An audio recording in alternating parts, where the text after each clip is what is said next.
Hi you people, welcome to my channel. My name is João and I'm a Portuguese chef. Most of my career was made in Spain, in restaurants with 3 Michelin stars actually like Arzak in San Sebastian, Basque Country. Through now in Frankfurt, Maine. I worked in Kempinski Hotel and I'm here actually to make you a video and show you how to make some dishes at home that is easy going for you guys to handle it actually at home and impress your boyfriends, girlfriends, mother, father, whatever. Today video I'm gonna show you how to make a soup, but to be honest, the soup I'm gonna make was inspired in a caldo verde soup. It's a Portuguese typical soup, but I gave it a lot of twists, yeah, to be my style. At the end, it's quite different. Some things like ingredients that I use are inspired by that, but it actually is gonna be a soup completely my style. So please watch it until the end of the video, and I hope you can enjoy it.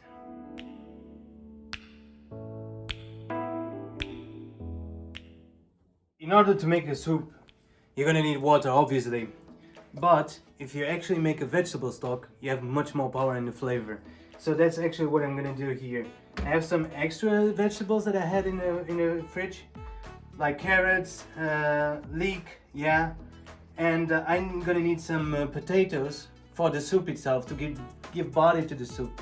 Yeah, because the potato has a lot of starch, right? For the wallet, economically speaking, it's really good. Like, use the skins actually to make a vegetable stock, right? So also the skins of potatoes are here inside. I'm putting some pieces of celery that I had here, and pastinaca also.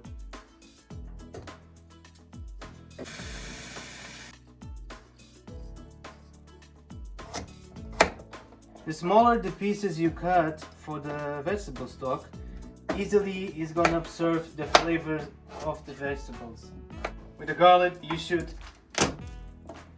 smash the garlic so you get more power out of it. And now, at last, I don't have onions, but you can also use onions. But I have shallots, yeah, these big ones. So we're gonna use also for it, yeah, a shallot, yeah. So all this, it's in here. Cover up. Once it's boiling, yeah, sieve it and use this as a stock for the soup instead of using plain water, okay?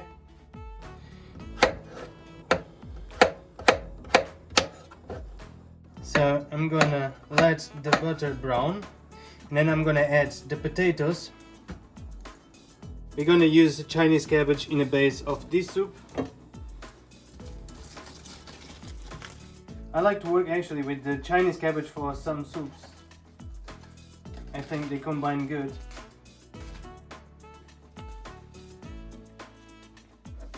I like this fat part of it.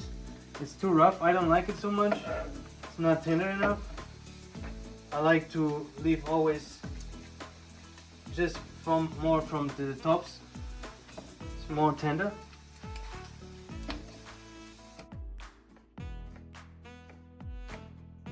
Now as the base, I have here ham. Ham is quite some content of fat, right? So in a pot I'm gonna start to sear the ham, yeah, to release the fat of it. That's gonna give a lot of taste to this soup. Though, for people that are vegan, vegetarian, they don't eat meat, they can simply not adding it and substitute that for olive oil.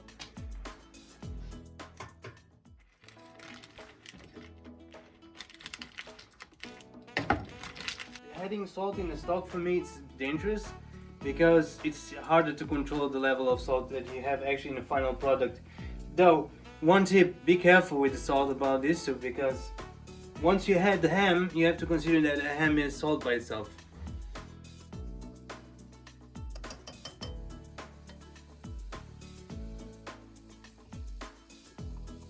I'm gonna cut some butter and I'm gonna let it brown along the fat of the ham. I like this nutty flavor of the butter. I think it's quite pleasant. Of course, if you are somebody that dedicates your time for making sport, don't use the butter. Skip this part because it's not, of course, the healthiest thing. the butter get brown, because the brown, when it's brown butter, gives some nutty flavor to things. That's different between just a melted butter without being brown and let it brown. But be careful when you brown the butter, don't let it burn, because once it starts to get brown, it directly goes to burn. So we have to be careful about that. Move it so it doesn't create particulars of burning.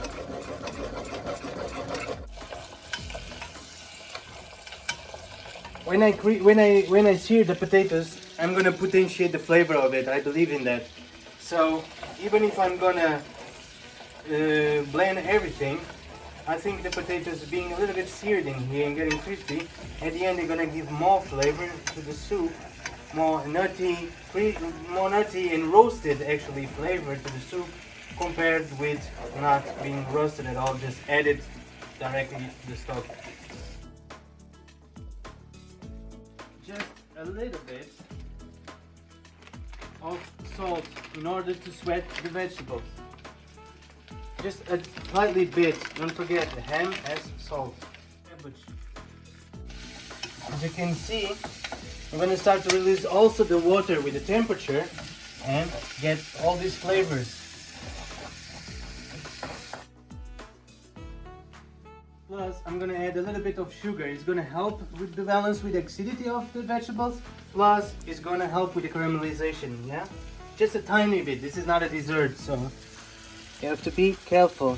One thing, what I'm doing here is actually in my studio. It's in a small kitchen, like a lot of, for example, university people are studying, universities, they live in studios like this. It's something they can make in a studio kitchen. Of course, if you were in a big professional kitchen, the conditions will be better.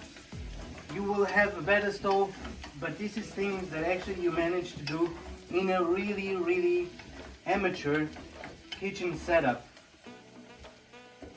Now, once the potatoes and the cabbage are completely sauteed, we're gonna add, to give some bitterness and some freshness, some flavor, some aromatic perfume in the palate.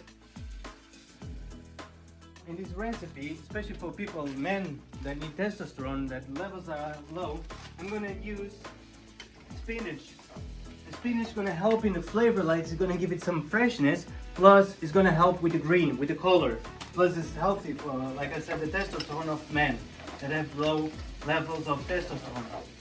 We're gonna take the peel out a bit, because that is bitter for the soup. We're just gonna use the leaf, and we're gonna use it at the end, because otherwise it doesn't gonna be so fresh in the palate like if I add it here and I seared the leaves of the spinach. We want them to be fresh, so I'm gonna add it at the end a bit. When you add alcohol to some saute, is that the alcohol has to evaporate 100%. So basically you smell it and should not smell more like alcohol. Otherwise, if you put the stock on top of alcohol without evaporating completely the alcohol, the soup or any preparation you might do, it's gonna be too alcoholic. It's gonna taste too much like alcohol, and that's not good. To potentiate the flavor, I'm gonna add some majoran, a little bit of pepper, just a little bit, and rosmarin.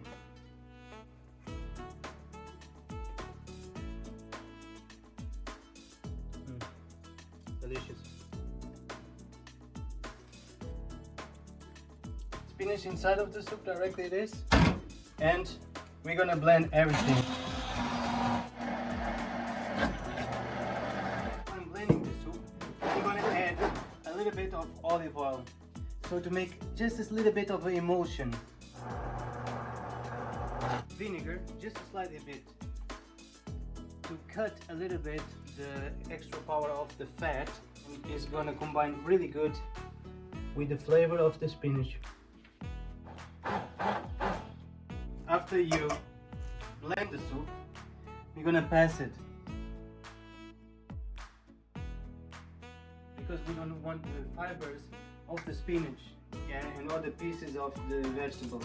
We want a smooth, creamy soup, so it's important to pass the soup. For some people that want the pieces of the vegetables on it, be my guest, don't sieve it, but personally I like to sieve it.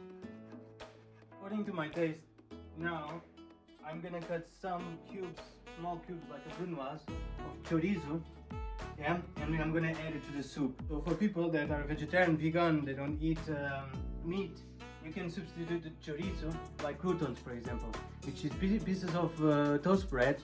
You roast them, yeah, and you cut them also, before of course you roast them, you cut them also as a croutons with the same size as I cut the chorizo actually. The flavor is not going to be the same, of course, but at least you still have something going on inside of the mouth while you eat the soup.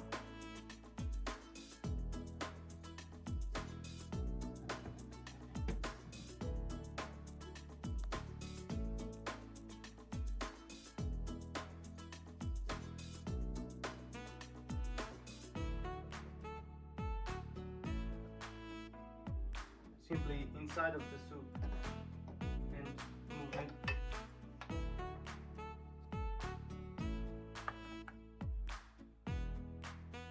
So this is my soup for today. As you can see, this is a quite easy way to make a soup in this kind of setup. Don't forget to subscribe and give thumbs up. See you in the next video. Take care, be healthy, ciao. It's really good. There's a really meaty flavor on it, like smoked flavor because of the chorizo in the ham. And then at the same time, the taste of the vegetables and the freshness of the spinach.